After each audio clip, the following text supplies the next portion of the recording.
Bugungi kunda keng uchrayotgan kasalliklarimizdan biri tovon shiporasi haqida suhbatlashamiz.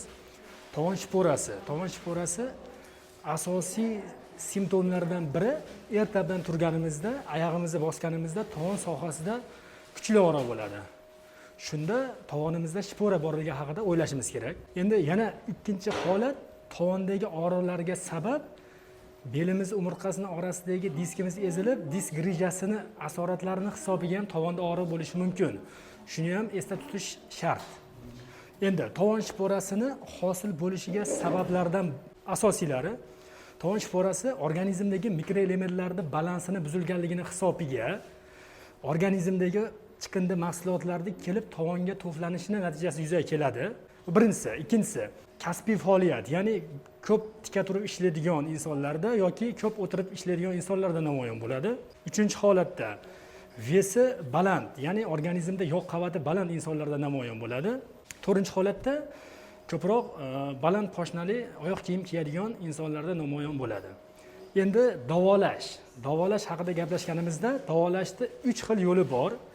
Birinchi yo'li organizmda tovon sohasidagi nervlarda, qon tomirlarda, muskullarda oziqlantirgani fizlichini olish kerak va dori-darmon olish kerak.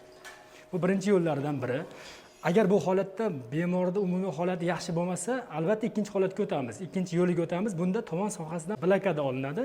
Bunda maxsus gormonlar qilinadi. Gormonlarning yaxshi tomoni tovondagi og'riqni yo'qotadi. Endi yomon tomoni keyinchalik ash sohasidagi yog' kletchatkani eritib yuborishi mumkin ekan. Bu blokadadan keyin ham o'zgarish bo'lmasa, albatta tovon suyagidagi o'sha shiporani operatsiya yo'li bilan olib tashlash kerak. Mana bugungi bemorimiz ham aynan shu, mana e'tibor qilayotgan bo'lsangiz, rentgenga qaratamiz. Tovon suyagidagi shiporamiz kattalashib ketgan. Ikkala muolajani ham olgan, ya'ni ham fizlichini olgan, ham dori-darmon olgan, ham tovondan ukol qildirgan, lekin natija bo'lmayapti. Albatta bunda eng zamonaviy usulda o'sha tovon suyagini, ya'ni tovon sohasini ichki tomonidan 1 sm kesgan holatda o'sha shiporani olib tashlaymiz. Xudo xolasa, operatsiyadan keyin bemorimiz 15-20 kunda borini uzog'i 1 oyda bemalol oyoqlarini bosib olishi mumkin. Operatsiyani boshladik.